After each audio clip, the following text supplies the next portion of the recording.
Suffrage and abolition movement. Sojourner Truth.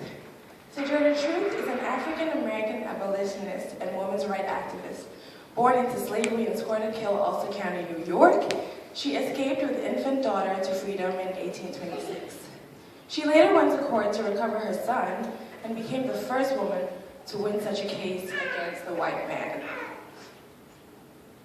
She delivered her speech on gender inequalities, Ain't I a Woman?, in 1851 at the Ohio Women's Conference. During the Civil War, Truth helped to recruit black troops for the Union Army, and she also secured land grants from federal government for former slaves. Sojourner, thank you so much for joining us today. It's my pleasure to be here. All right, let's just jump right in. You and your family were first owned by a Dutch farmer named Hardenberg, is that correct? Okay. Tell us about that. I heard you were sold to slavery 3 times. Yes, that is indeed correct. My mama told me there were 13 of us, but they were all pretty much sold off before I knew what was going on, and I was the only one left. I was given the name of Isabel Boomfree. Boomfree in Dutch means tall and strong. I spoke Dutch till I was about 10 years old, and in between the ages of 10 and 19, I was sold 3 times. First, I was sold to the Neelys, and they sold me for $100 and a flock of sheep. The Neelys were so mean to me. They would beat me, and just because I couldn't understand them. And you see, I just couldn't understand the language. That's horrible, because you were Dutch speaking and they spoke English. Yes, they were English speaking. And Mr. Neely, he would beat me, and he would take me to the barn and have his way with me. And the second time I was sold to the Shrivers. Third time I was sold to the Dumonts. And I stayed there until I got my freedom. But life wasn't easy. But how did you get your freedom? Because New York was still a slaveholding city until which year? Yes, it was still a slaveholding state. The law was passed on July 4th, 1827. Oh, so that's when you got your freedom? That's when I got my freedom. But there's a story behind that. The year before that, Master Dumont promised me that if I did my job very well, that he would grant me my freedom. But when the time came, he bailed out on it. He backed out. And so I couldn't wait any longer, so I took my youngest baby and walked to freedom. Because, according to the law, I should be free. That's right. That's right. So when you walked away, nobody came after you? Well, after about 3 months, Master Dumont tracked me down. I did not want to go back. And he made me know that I left my other little children with him. But I told him I was not worried because I knew God would take care of me. That's right. And at that time, I stayed with the Quakers, called the Van Wagons, and they paid Master Dumont. After about 6 months, Mr. Dumont sold my son. I told him I would get my son back. So week after week, I would walk the city looking for my son. And it was getting very weary. It took months of legal proceedings, and with the financial help of the Van Wagons, I was able to get my son back after about 6 months. My court case was one of the first cases, black woman petitioning the courts against the white man and winning the case. After I got my son and my daughter, I left the Van Wagons.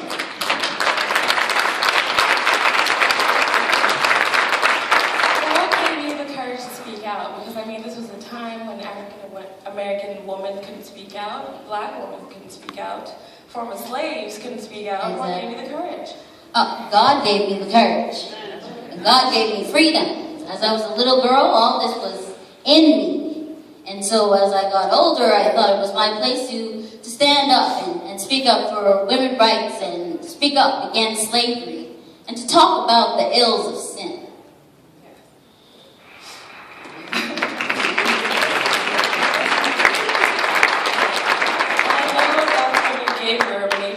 That shook the whole house. Yes, that's right. I was wondering if you could just give us a little taste of that speech. Yeah, sure, for sure. How did you get your name, Sojourner Truth? After I moved to New York, I moved into a place where they called it the Kingdom, and they taught that everyone should be equal. And I agreed with that, so I moved in and I worked in as a cook. Now somebody got murdered, and because I was the cook, they said I was the one that poisoned it. Of course. And so I said, God, I do not like it here. What should I do here? And then God said, well, be about your Father's business. As I left New York, I dare not look back before I turned into a pillar of salt. So I said, now that I'm a free woman, I need a free woman's name. Yes. So I kept on walking, and I kept on humming. And then God told me to sojourn the countryside, to speak up against slavery. Sojourn. Sojourn. Sojourn. And everybody's got two names. So I said everywhere that I went, I will talk about truth and light. And that's how I became Sojourner Truth. You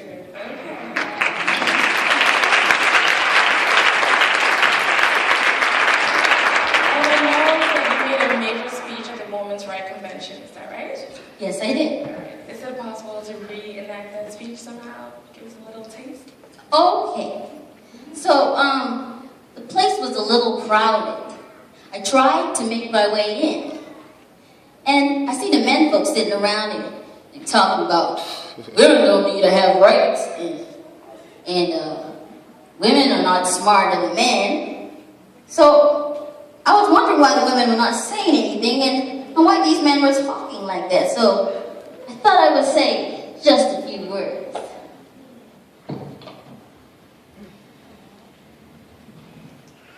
Well, children, where there is so much ruckus, there must be something of kilter. I think that between the Negroes of the South and the women of the North all talking about right, these white men ought to be in a fix pretty soon. Well, what's this here all talking about, huh? That man over there, yes, you, he said women ought to be helped into carriages, lifted over ditches, and given the best place anywhere.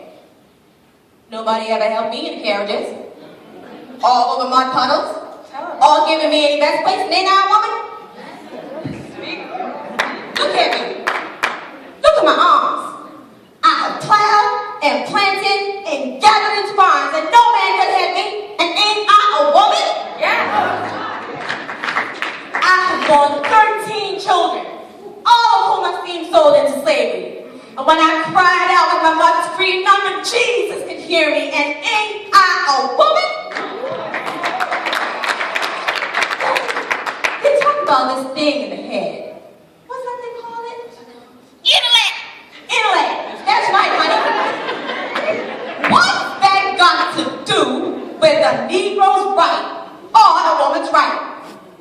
If my cup could hold nothing but a pint and yours a quarter, wouldn't you be so mean not to let me have my little half measure full? That's right, honey. Then that little man in the black there, he said women can't have as much right as men because Christ wasn't a woman. Say what now? Where did your Christ come from? Where did your Christ come from? From God woman. Man had nothing to do with him.